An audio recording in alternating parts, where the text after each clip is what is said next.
This is a Guide Your Light network production, creating podcasts with purpose. I think a good healthcare practitioner will empower you to become your own advocate and healer. You shouldn't have to rely on a healthcare practitioner forever. I don't think the practitioner's doing their job if that's the case. And the reason that I'm called Wellness Guru is G-U-R-U. G-U-R-U. You are the guru, not me.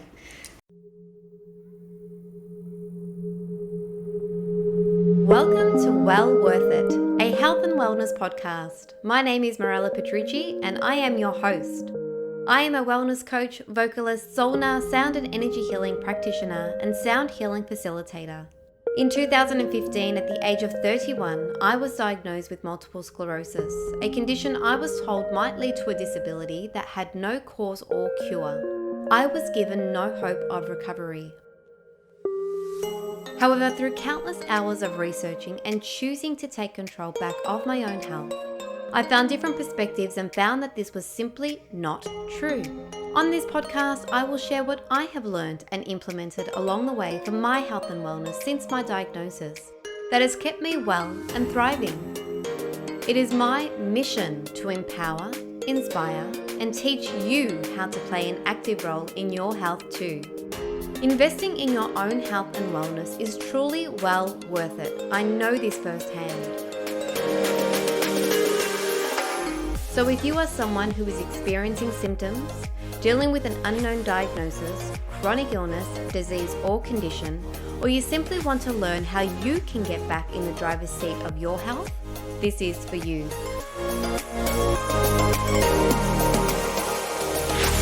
It is my obligation to share with you that the information shared on this podcast is purely for educational purposes only. All information is based on my own personal experience and represents my opinion and the opinions of my guests. It is not intended to replace the necessary measures of your primary healthcare providers, therefore should not be taken as medical advice.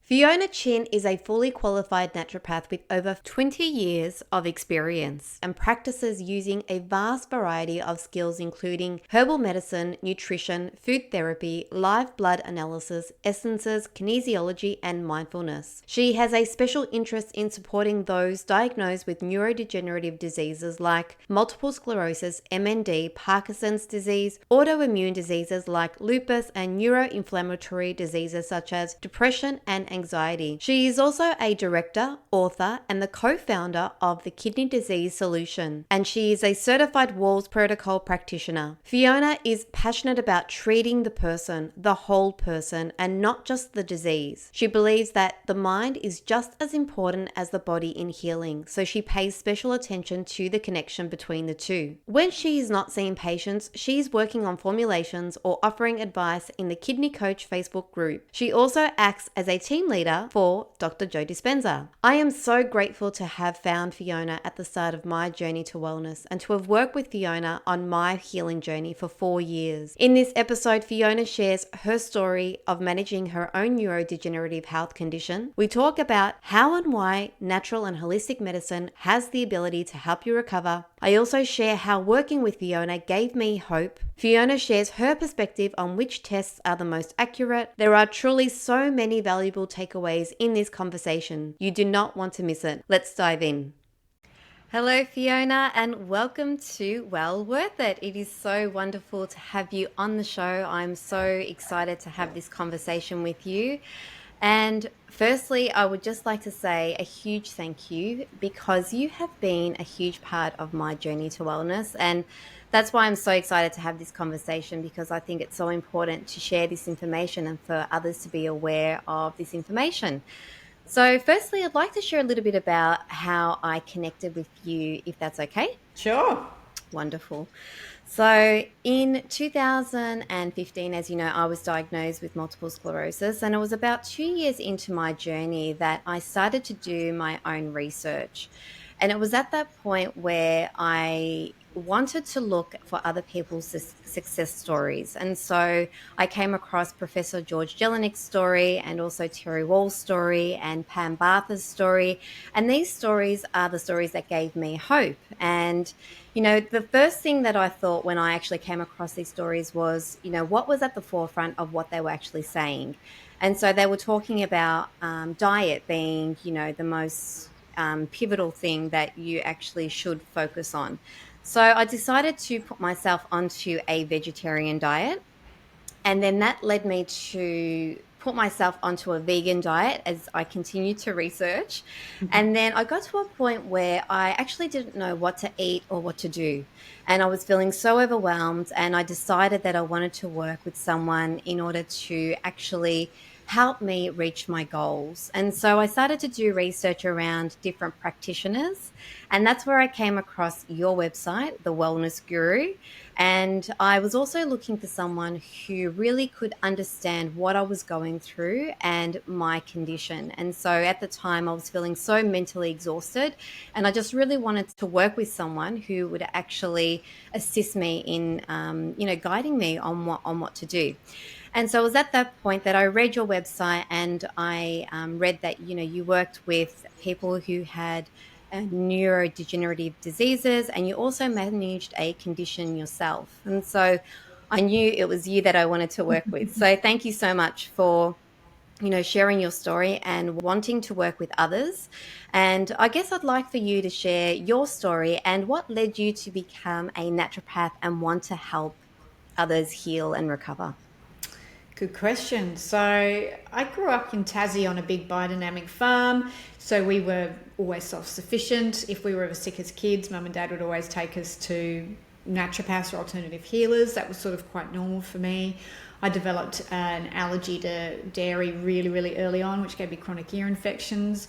And I guess as a child, I wasn't always sick, but I had enough illnesses, and I guess my dad's dad was a famous heart surgeon, so it kind of ran in our family. I've always been interested in medicine. My best subjects were biology, chemistry, physics, so I had that inclination anyway. And I moved from Tasmania to Melbourne thinking I'd be a vet, and I got really severe depression, anxiety in moving over here, and I actually took myself off to the UK, and in there I found a naturopath in the UK, and when I came back to Australia, decided that I was going to study naturopathy. So that's how I became a naturopath, and I used that to really change my diet. I used to suffer chronic sinusitis, severe anxiety, depression, and really changing my diet, using supplements, herbal medicine really made a huge difference to me. And then in 2010, I was diagnosed with multiple sclerosis as well. So, and it was interesting, right in the lead up to that, probably the year before, I started getting a lot of new patients in that were also diagnosed with MS. So when my symptoms started with optic neuritis, as soon as that started, I knew exactly what it was. And I owned a great big integrative clinic at that stage. So my osteopath and I were like, we think this is MS, and the neurologist did not think that, neither did the doctor, but we pushed for MRIs, and of course I was diagnosed. So that's how I ended up as a naturopath. It's just been something I've always been a bit called to do, and then of course I switched to transitioning into working with people with autoimmune neurodegenerative diseases after my own diagnosis, since you get to be quite an expert when you're treating yourself. Yeah, wow. Thank you so much for sharing that. I think, that's a huge journey for you. And I think it is so important to follow your own intuition. So it sounds like you did that at the start of your journey. And the other thing you mentioned was, being diagnosed with optic neuritis. And I know that when I first spoke to you, I didn't actually realize that we actually had a similar diagnosis. And so that is such a common diagnosis, the optic neuritis, which is, inflammation of the optic nerve. And, before being diagnosed, even for myself, I knew that I was dealing with a lot of symptoms. And so I didn't actually realize that dealing with these symptoms was the body's way of communicating. It was the body's language. And so working with you, I learned so much about my body. And I remember coming into the clinic and I was feeling so overwhelmed. And, my husband, Anthony, accompanied me, and, we came in, and I had never actually done any natural or holistic approaches. I didn't know much about them. And so I remember when you started asking me a lot of questions about my health history and my body, and feeling a little bit uncomfortable because I wasn't actually in tune with my body. And so you were asking me about, how many bowel movements I was having and that sort of thing. And it's like, at the time I was like, oh, these are interesting questions. But, the reality is it's so important to actually know this information, because if you don't know how your body is functioning, or if you're not paying attention to the symptoms that your body is experiencing, that's actually when it goes towards a diagnosis, because you're kind of ignoring them for such a long time. And then, it gets to a point where it's like, okay, the body can no longer help to heal itself, yet actually needs support in order to do that. And so what I'd like to really chat about is, when I first came into you asked me all these questions, and I'd just really like for you to share, what is the purpose of these questions and what you're actually looking for when you're asking these questions, especially for someone who is starting their journey to wellness. Sure. So the premise of natural medicine, and actually it was a Hippocrates oath that actually all medical practitioners are meant to take, which is the first, do no harm, but the second is to treat the person, not the disease, treat the cause, not the effect. That is our naturopathic oath that we take when we come in and start practicing. And with the advent of pharmaceutical medicine and the way that specialists and things go, I personally believe, and it's not a dig at Western medicine at all, they get so narrow focused that they stop doing that. They treat a disease and they treat symptoms rather than treating the cause and rather than treating a person. And I think it's a dangerous slippery slope when we go down that really narrow viewpoint, because we miss the bigger picture. We miss how a body is not just a central nervous system and a spinal cord and brain and myelin, which is what happens in MS, right? And they forget the gut microbiome, the stress hormones, the way the thyroid can play a role, viruses, bacteria infections, fungal infections. We forget the interplay between the body, and it's such a smart interplay that it has, that when we become so narrow focused and just looking at our myelin sheath and our immune system, as in the case of MS, we forget the person, we forget the whole. So as a naturopath, when you're coming in, I'm asking those questions to understand how you, Mirella, as a person, first got MS, what was going on in your life before that happened. I think the studies show that 90% of people will have a major traumatic stressful event right before the diagnosis.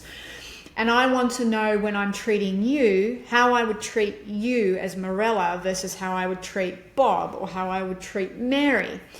And and it helps dictate the way that the therapy will go. For you, and I'm sure you've shared this because I know you've spoken and interviewed Pam, yours was very obvious, to me at least, that it was going to be fungal and bacterial viral driven. That was very much your picture. But I wouldn't have known that if I didn't ask all of those questions. And so for you, the treatment went that way. For someone else, it might be hugely stress-related and cortisol and trauma, and it's the Gabor Mate sort of, trauma method that way. For someone else, it might be their gut microbiome. They might be actually a celiac, have severe immunomimicry proteins being made to dairy that look exactly like the myelin sheath, and it's gone set off that way. So it's really important as us as practitioners that we don't fall into the very easy diagnostic scope of just treating you and your symptoms, because I think we miss the whole opportunity of really making you as a whole a vibrant, healthy person. Because sure, we can make your myelin healthy, but okay, that may help with the MS, but it doesn't take away what caused it in the first place. I haven't gotten rid of the parasites or the fungal infection that caused this in the first place. If I just focus on improving your immune system and myelin, and why that should be a part of it, if we don't, it's like trying to put a fire out when you're still pouring gasoline onto it. If you're not actually taking the driver out, how can you ever actually have a chance of long-term healing? So that's why I ask all those crazy questions. That and naturopaths are obsessed with poo, let's just face it. Yes, I talked a lot about stool on my last episode with Pam. But, that's another thing that we should be aware of. So, I love the fact that you shared that, and the fact that, we are so individual and everybody is different, and it's about finding what is that driver. And for me, I know that when I first came to you, one of the questions was, what has happened in your past? And one of them was that I had actually been bitten by a tick. So, you did a lot of the testing around Lyme disease, and I did test positive to Babesia, which is the bacteria from Lyme, and also the co-infections. So It's so interesting. I have found the journey, so interesting, and I have learnt so much about my body. And I'm so grateful that I went down that path, because I know for me that when I was first diagnosed, I was given the disease modifying therapies, and, I had such a hard time trying to choose which therapy to even go on. And I was horrified and mortified by the side effects for, a lot of these medications. And even though at the time, because I didn't know any other information, I hadn't done my research, I felt so grateful that there were these medications available. When I learnt more about them and realized what type of side effects they had, I just I just couldn't envision spending the rest of my life taking a disease modifying therapy. And I'm just so grateful that, the integrative health and holistic approach is, another option. So for anyone out there that, is feeling like there is no light at the end of the tunnel, I really encourage you to look into natural health further and taking an integrative and holistic approach, because I know for me, it's led me to recover from my disease. And, I continue to do work each and every day. And as we do, the whole point of healing is really taking responsibility for your own health and taking, being that active role and playing that active part in your health. So that's another important part, which I'd love to chat more about with you, Fiona. But before we get into that, I'd really love for you to share what your general approach is to health and wellness. I know you mentioned one of the pillars, and I know for me, we started with diet and exercise, and you also mentioned that yoga would be useful for me because I had stress, really high stress cortisol levels, and I was a bit resistant to begin with because I was more of a kickboxing and Zumba kind of girl. But I'd really love for you to share what the general approach is to health and wellness. I think it's about finding the things that people will enjoy, but also that will make a big difference. And again, back to your point of looking at taking an integrative approach or a functional medicine approach, it's not for everybody, because not everybody wants to make massive dietary lifestyle changes. And really, if you're going to treat the person, not the disease cause, not an effect, it really involves the patient being proactive and responsible, as you mentioned, for their own health. And we live in a society, unfortunately, at the moment where people are told there are quick fixes, there's disease modifying drugs and you don't need to change your diet. And sometimes I can see the benefits of that when I'm tired and all of that sort of stuff. But really, true healing, I think, lies in our ability to be able to adopt some of these things to make fundamental changes, again, of the things that caused it in the first place. So pillars I look at are obviously diet. It's such a big thing. What we put in our mouths dictates how our RNA, DNA, and our epigenetics are going to fire, which will upregulate a whole pile of biological processes or downregulate a whole pile of biological processes in your body. Everybody knows that if you eat McDonald's or KFC every single day for the rest of your life, you're going to be firing and triggering protein chains that are not optimal for health. So I don't think I'm telling anybody anything they don't know when I say the better you eat, the better you feel. I think that's quite common. But we have things these days where people are doing straight carnivore diets because people now have become allergic to plants. And so, but not everybody is. So it's really finding the individual need and, again, treating people as an individual, because I've had people do carnivore that did nothing and other people that do carnivore and it really improves people. So diet is a big thing, but finding what works for you. Then exercise. I think if you, especially with something like MS, if you don't move it, you'll lose it. I'm a big believer in that. Exercise, apart from helping to rewire neural pathways and making sure that you stay active, especially with something like MS, when we can lose lower limb strength and things like that. In multiple sclerosis, it's the small stabilizing muscles that disappear first and people don't notice those ones. So making sure you've got a skill acquisition or learning a new skill or riding a bike or doing Pilates or yoga or whatever it is helps to keep all those small stabilizing muscles super strong. That definitely will prevent people from getting into wheelchairs and things before their time. The other great thing about exercise, we're designed to exercise, right? So in prehistoric days, if a saber-toothed tiger jumped out behind us, we have this fight or flight stress response, and we would fight or flight. Or, in a really bad example, we might faint or freeze, but we would activate that part of our parasympathetic and sympathetic nervous system, or sympathetic it is in fight or flight.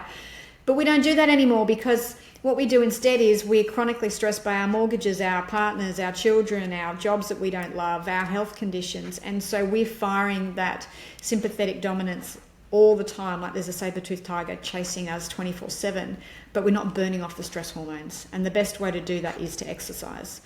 They've also shown that if you can keep muscle mass on as you age, you actually decline the aging process. Lifting weights is probably one of the best things you can do to slow your aging progression down and stay fit and healthy, even more than cardiovascular is the latest research. So moving, being outside, all of those things to burn off stress is another major pillar that I think, they say sitting's the new smoking, right? So making sure that we spend so much time in front of a computer and a desk that we're not...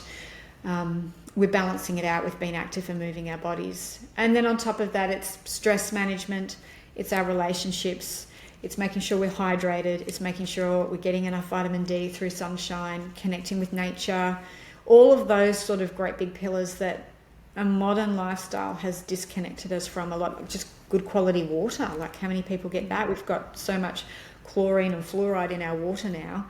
So it's all of those sort of things. It's making sure that our bodies are being moved, nurtured, and looked after the way that they were designed to be.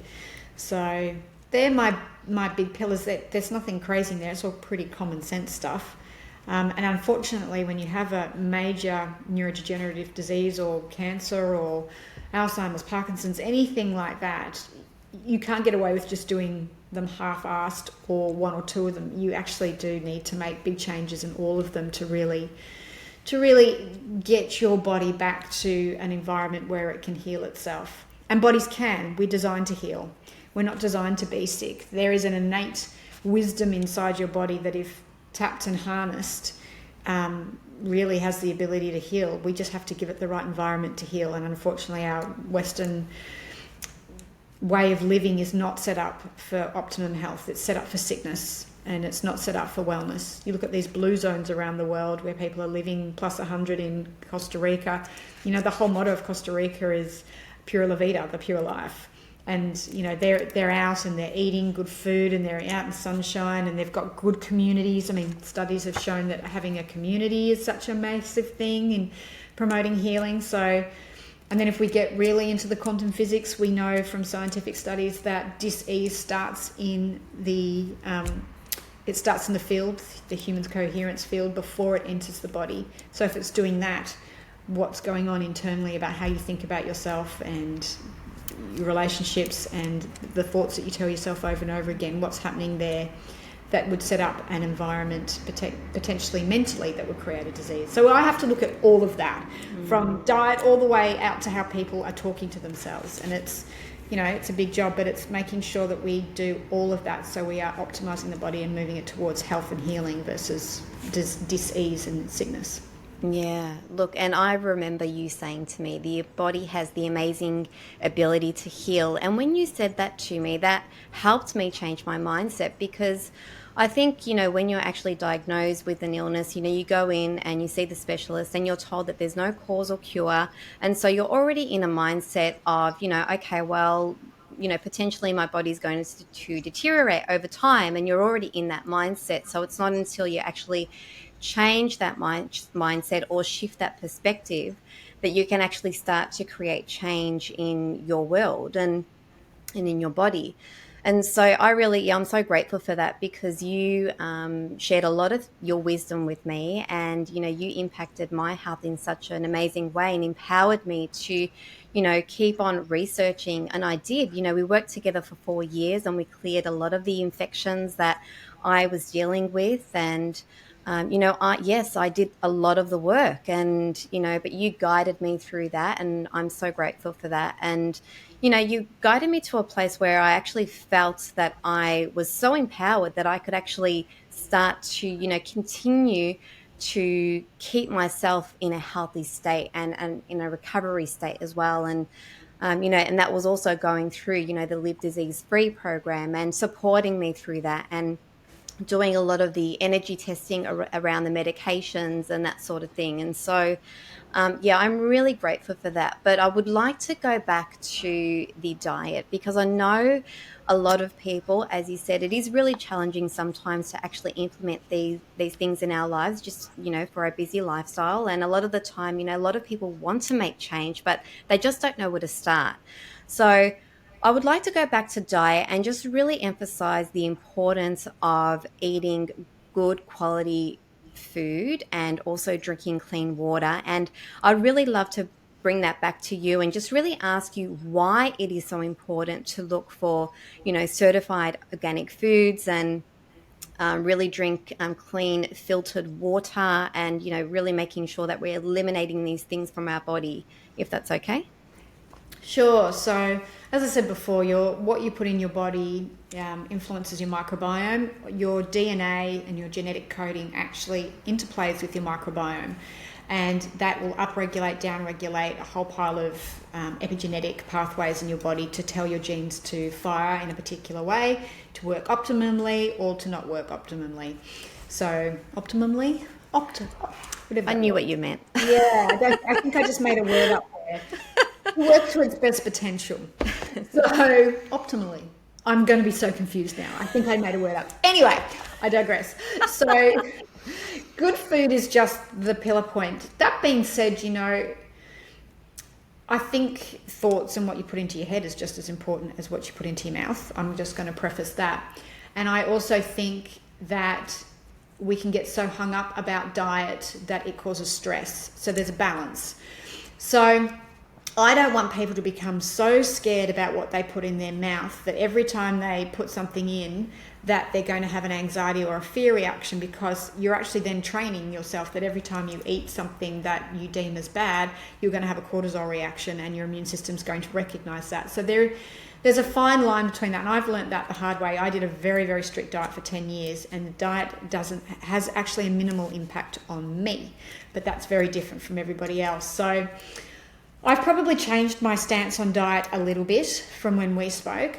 That being said, it's obvious that staying away from highly processed foods, highly refined packaged foods, stuff that has to be in a microwave, stuff if you're reading the package and you have no idea what the ingredients are, like chemical 4498, dashed with a little bit of colour red C442, and we've got a whole pile of sodium and a whole pile of sugar from aspartame. That's never going to be good. So I think the basics are if you can get 4 to 5 cups of vegetables a day, and that's a lot for people, but I think just good quality vegetables. And again, I'm a big advocate of food sensitivity testing. We are beginning to see people become very sensitive to what I had a patient, we couldn't figure out why she was having inflammatory markers because her diet was perfect. She was allergic to lettuce. So wow. Yeah, and quite a lot of the green leafy vegetables, and they're healthy. So we had to take all of those out. She's actually one of my patients that did better on a carnivore diet. So, I think all of that makes a big difference. And we are seeing people now that are allergic to weird stuff. That being said, that's unusual. That's the exception, not the rule. Again, the other big thing in neurodegenerative diseases, especially MS, anything that's a hydrogenated oil, those things are evil. Hydrogenated canola oil, and canola oil, let me tell you, is in pretty much everything. I've just come back from Canada, and the obesity rates over there are pretty hardcore, but canola's in everything. Like, I'm checking packets, and I'm a big proponent of staying away from canola. It's a hydrogenated heated fat. Your myelin sheath is made of fat. If you are getting the bulk of your fat through hydrogenated oils, be it rapeseed oil, canola oil, I'm even not a huge fan of a lot of flaxseed oil and things like that, because they're often heated. They're not refrigerated properly. Even nut oils and things like that, you smell them and they're rancid. You're incorporating that fat tissue that makes up all your hormones, myelin sheath, and it's oxidized, so it's damaged. So you're creating a lot of free radical production in your body that it has to mop up, and that's your immune system that does it, and it will upregulate inflammatory cytokines and cause a whole pile of problems. The other problem with a lot of canola oil, it's GMO'd. That structure isn't quite recognizable to the human body. So one thing I would say is you want to stay away as far as possible from those modified hydrogenated oils. And you can be buying organic tahini dip, and you can read the side, and even like hummus, canola oil. And so it can get really confusing for people. So I would say a simple whole food diet where you're eating, the ingredients. It's the best place to start. It's a piece of broccoli, there's no added ingredients to that. Good quality meat, making sure, especially things like chicken, are at least free range, at the very least organic, really. Pasture-fed meat, again, if you're eating grain feedlocked meat, that's been eating the canola oil, so you're going to get it that way. So pasture-fed, good quality eggs if you can tolerate them, and just eating foods, again, that that you're not eating from a packet. I think that's the simplest thing that people can do. If you've been diagnosed with MS, read Dr. Palmetter's Grain Brain, taking out your grains. So trying to avoid, they are very pro-inflammatory. Some people can get away with a little bit of quinoa and maybe a little bit of wild rice, which is technically a seed, but trying to, stay away from wheat and gluten just because they've been so modified and processed. And then, I guess it's just keeping food simple, not foods that have to be heated in a microwave, not foods that you went out for takeaway. It's knowing what's in your food. And if you buy from a takeaway, looking at maybe like getting a grilled super salad where you can look at it and you know every single ingredient in there. So I think that's the best thing with diet without getting too complicated. And then if you do have a neurological disease, then it's doing some food sensitivity testing, find out what is upregulating your immune system, staying away from those foods. I am a big fan of the Paleolithic type diet. That's how I believe we were meant to eat. Again, it won't work for everybody if you've got oxalate issues or massive gut microbiome issues, but that's why you need to work with a healthcare practitioner. But 8 out of 10 times, and I used to say 9 out of 10, it's about 8 out of 10 times now, just eating a Paleolithic whole food diet will work for the bulk of people. I do believe we need meat in when we're looking at neurodegenerative diseases, when it's good quality. I know the Jelinek and the Swank diets took out saturated fat, but my belief is they were taking out these hydrogenated oils, and that's what made the difference. And if you actually look at the Swank diet, they were still including meat in there. They just took out all the other fats.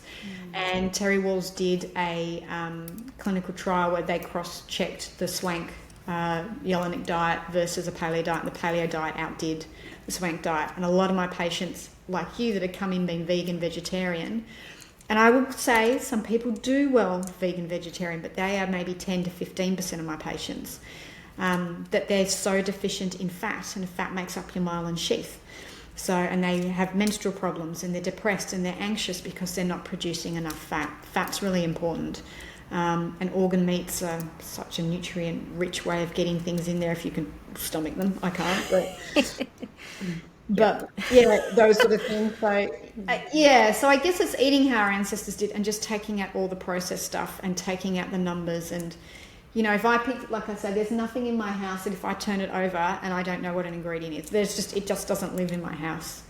And plenty of fruits and vegetables, as long as you don't have oxalate or issues with plants. Now people believe plants are out to kill them, and for some people they really do give them a hard time. It's why it's so hard to generalise about diet anymore. It's almost like I can't do that anymore because people are so individual.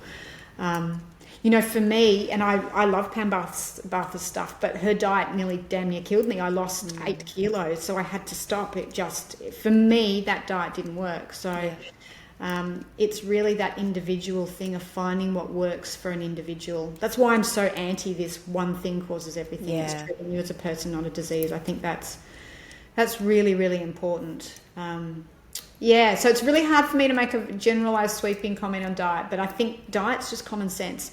And when it comes to organic, we know that organic food is far more nutrient rich. It hasn't had, again, I'm saying eat stuff that you know what's in it. If it's been sprayed with 50 million chemicals, your poor old strawberries, you don't know what's in it anymore.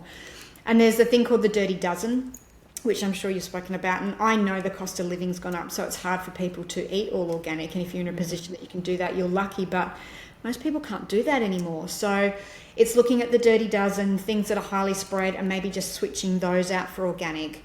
And then the things that, like onions, or the things that you're peeling the skin off, like oranges or mandarins or something like that, you can eat them conventionally.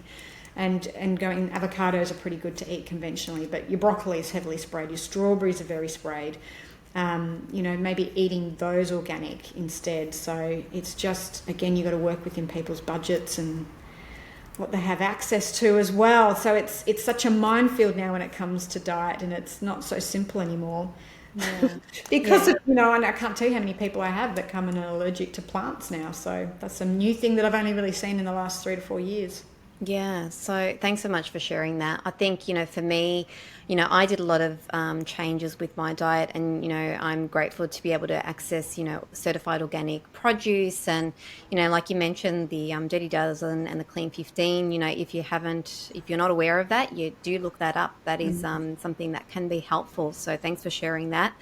And a lot of the other things I like to touch on is, the produce being sprayed, that's a huge thing. And, a lot of us are so not aware of these things that are happening, or, that happen to our produce. So I think it's important to highlight this and just really research or really look at the produce that you're actually purchasing, just to assist. And I'd like to just go back to the testing, because for me, I'm the type of person that I want to know. So we did a lot of testing, and, I found that so beneficial for me. I found, being able to test and see what bacteria is, were coming up in my body, and, what treatments to do, that was really helpful. But, a lot of people, unfortunately, aren't able to access these tests because they are, sometimes so expensive. So I guess what I'd like to put to you is, if someone is wanting to do some testing, what would the tests be that you would recommend in terms of accuracy? So I have spoken about, obviously doing the stool testing, especially around parasites, because I had a feeling I had parasites. I just wanted that to be confirmed, but I did these stool tests, and, they didn't actually show any parasites. But then when I actually treated for parasites, I did actually have parasites leaving my body. Yep. So I guess from your perspective, working with so many people over the years, you've been a naturopath for over 20 years that you've been a naturopath? Yeah, wow. So many, that's a huge amount of years. And, in your experience, what are some of the tests that you would basically steer away from, or you think that they don't actually give you the accurate response that you're actually looking for? Yeah, it's such a good question. And you're right, with the parasitic testing, I'm sure, hopefully Pam talked about this, she's really the expert in the field on this, but when it comes to MS, the parasites are sitting within the central nervous system. They're not in your gut. They've moved across, and they often, I think it's Alan, I can't remember his last name now, but Alan, whatever. Dr. Alan McDonald, yeah. That's done all the research on cadavers with people with MS, and they're finding threadworm in the cerebral spinal fluid of the spine. It's not in the gut. So you can do a really good, comprehensive or mapped out GI test where they're, that you can spend, and I've done these, they're $600 tests. I don't have a parasite in me. Now, I also know I was bitten by a tick and I have Lyme disease as well. And we know they harbour a whole pile of co-infections and things like that in them. But yet then they don't test up. So where are they? Well, they're sitting in my central nervous system. So they're not coming up on the blood and things like that. So if you've got the money, I think it's great to test for that. Sometimes you will find an anomaly, especially maybe if you do a bit of a parasite cleanse. And again, this is having a good practitioner, right? I've now since found that if you do a bit of a parasite cleanse and maybe get some of these parasites to move out of the central nervous system, then you do a stool test, you might actually find them. Like we did with you when we took the parasitics, they came out of the central nervous system, moved through the gut, and you could see them coming out, right? Maybe that's a way to do them, but then people have to trust you to do that, to take pharmaceuticals, so it's such a hard one. I think when you become a really good clinician, with you, we knew you had this fungal patches on your skin. There was no doubt in my mind there was a fungus going on there. We did do the Lyme testing, not the just the straight IgG, IgA, IgM, I think that they do in Australia. We had to send that off to a really specific lab, and that did show stuff. And again, a lot of your symptoms led us to believe that. So that was just taking really good diagnostic criteria. Other patients, their MS gets worse around their hormones. So saliva hormones are accurate. I'm a big fan of those. I think the Dutch hormone test, if you think it's a hormone-related stress, I think that's a good test. Working, if you can get, I'm really blessed, and you know him as well, our GP that we work with, I can give him a list of blood tests, and he, bless him, he will get them done. And sometimes you can see like the way the iron's behaving might give you a clue that there's a parasitic infection in there. We're looking for inflammatory markers. Raised ANA might give us a clue that there's parasites in there where a gut test may not pick it up. That's showing there's an autoimmunity propensity going on. A lot of it comes down to, you asked right at the beginning why I asked so many questions. I generally get a hunch about what's going on, which will narrow down which blood test that I do and go from there. So we're not testing broadly and guessing and wasting people's money. So I think there's some really good tests that your GP can run there for inflammatory markers, high sensitive CRP, ESR. You should always check your B12, vitamin D, especially vitamin D in autoimmune diseases. For some people, that Corumbra protocol, it really is a vitamin D receptor issue, and high dose vitamin D will work for a percentage of people, not if they have parasites. Then checking iron, that definitely gives you a clue, because if you've got a lot of parasites, iron will look slightly differently in the gut. You might get chronic low anemia that doesn't come up on treating it.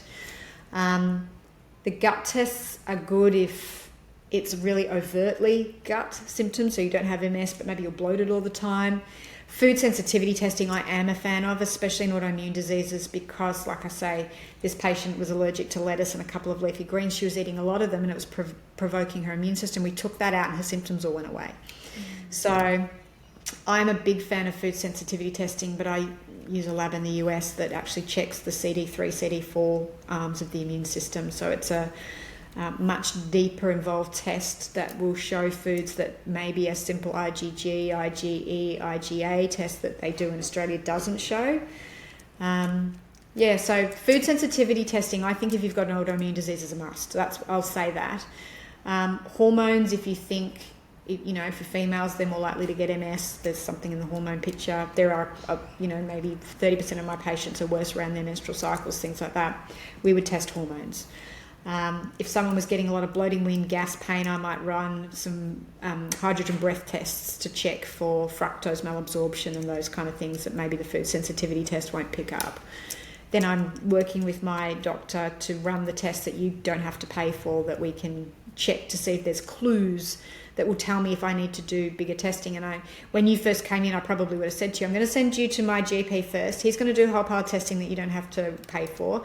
I'm looking for clues in that testing to try and point me in the direction of if we do need to do more functional testing, because those tests might give us a clue. It might be the vitamin D receptors don't look right, or your B12's doing something weird with its storage, your homocysteine's up, so I know maybe you've got a gene mutation here that's not clearing stuff out, all those sort of things. So testing, I think, is really important because we don't want to guess, and testing only works so when it's coupled with a very good integrative case history. And again, with you, we just knew from all your symptoms plus the testing, we really got to find the cause of your dis-ease, which means that you've been able to treat it really effectively and have amazing results.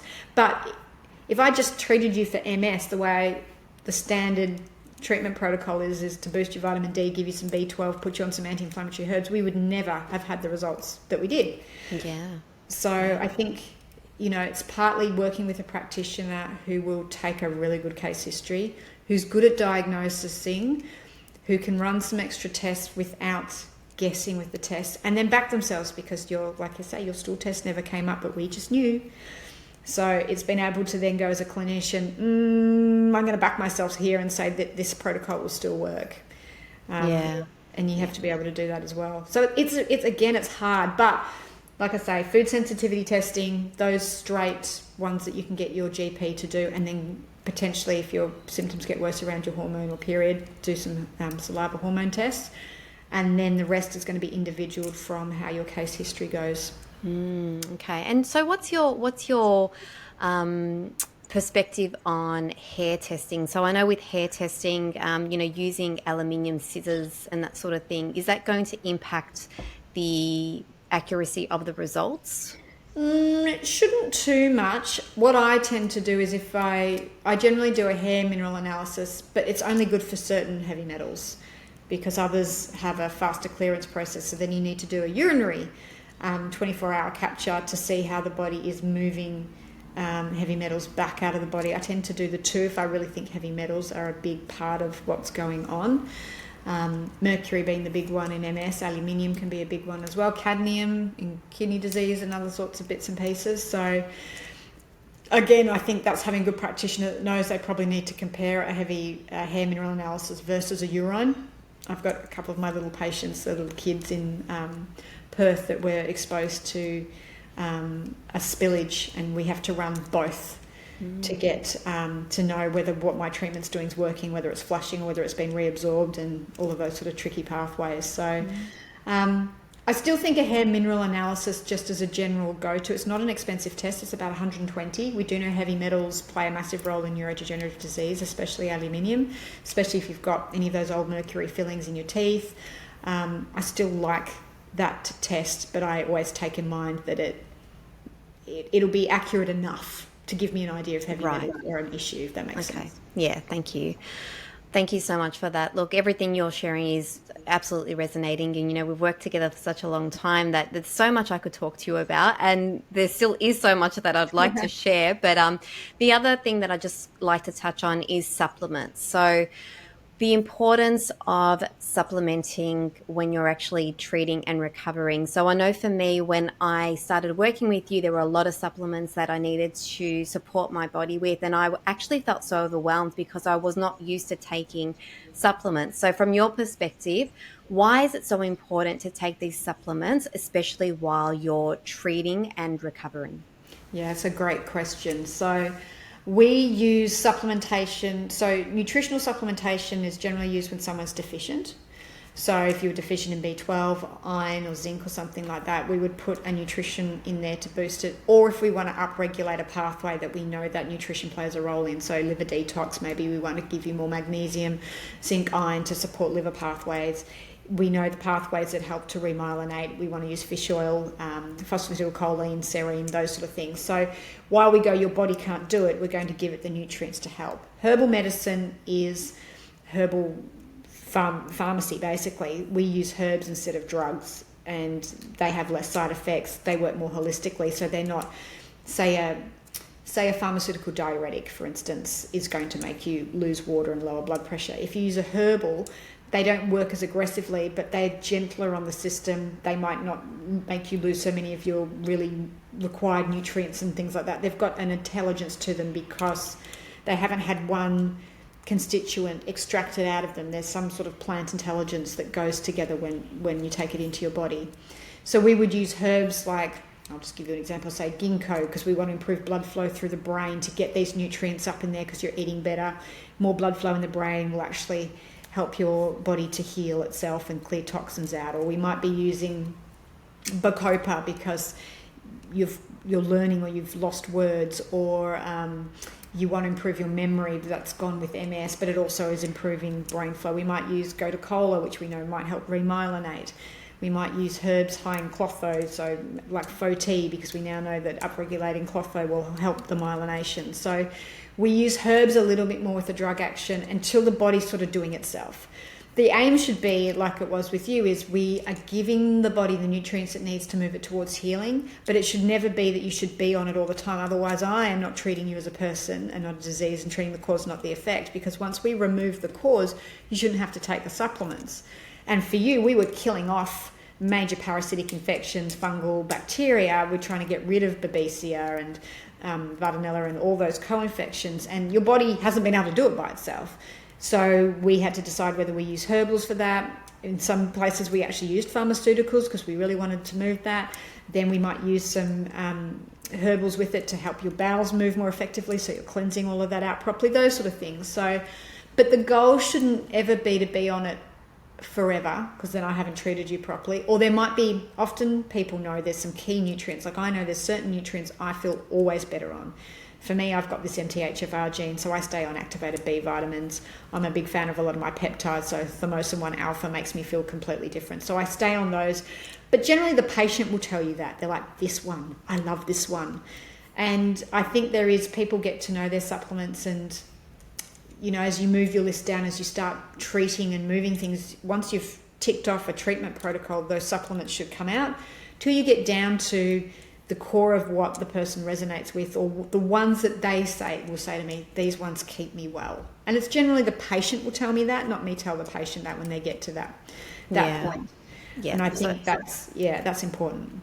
Yeah, sorry. I was just going to say, so it's those foundational supplements that you sort of stick with that that make you feel well. And I think in this conversation the key highlights are really around everyone is so individual and so different, and there are so many different ways to actually heal the body, and it's just about really becoming that detective and really understanding how your body works and functions. And so again, I'd like to thank you for being a huge part of helping me investigate my body and teaching me how to actually learn to understand my body as well. So yeah, thank you so much for that.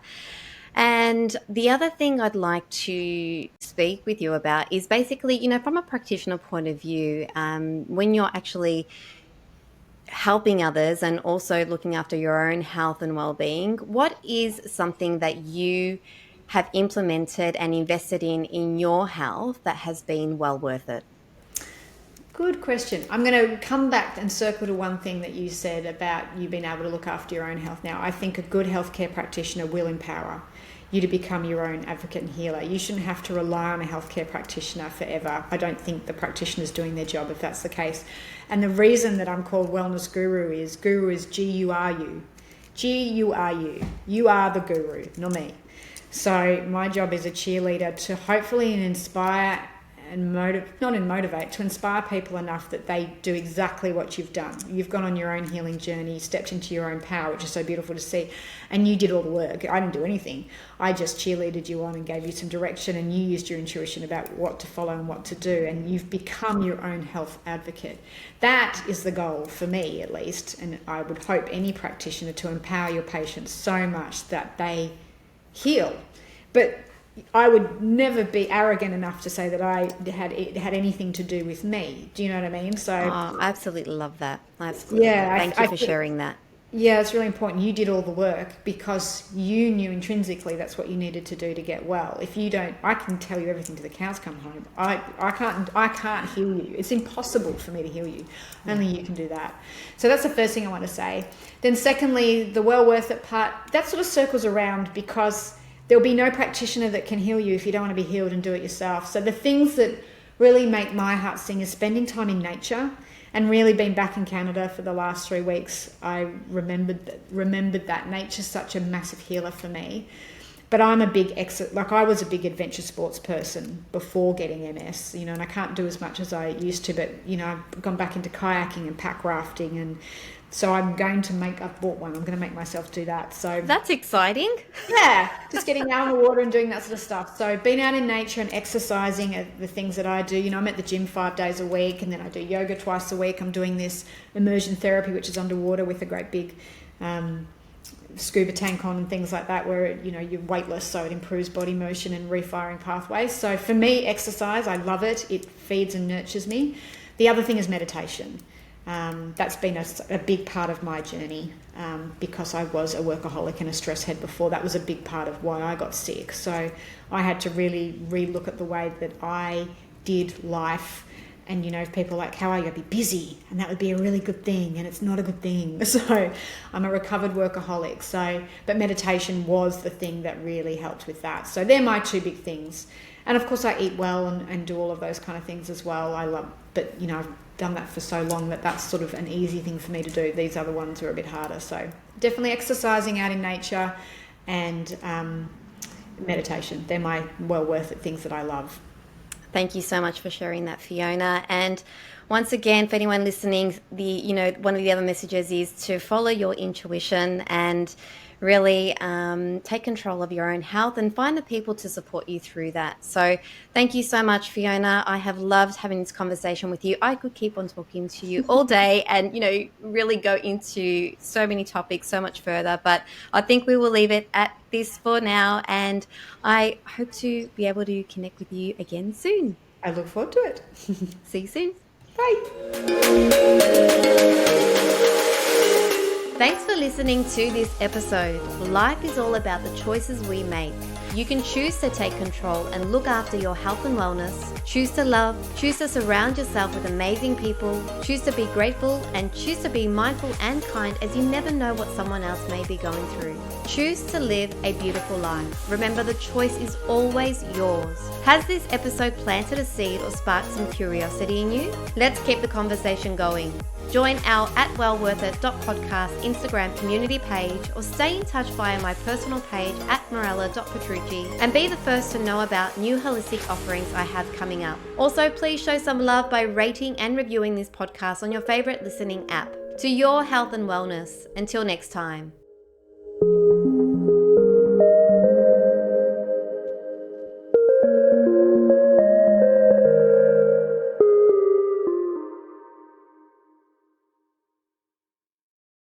This is a Guide Your Light network production, creating podcasts with purpose.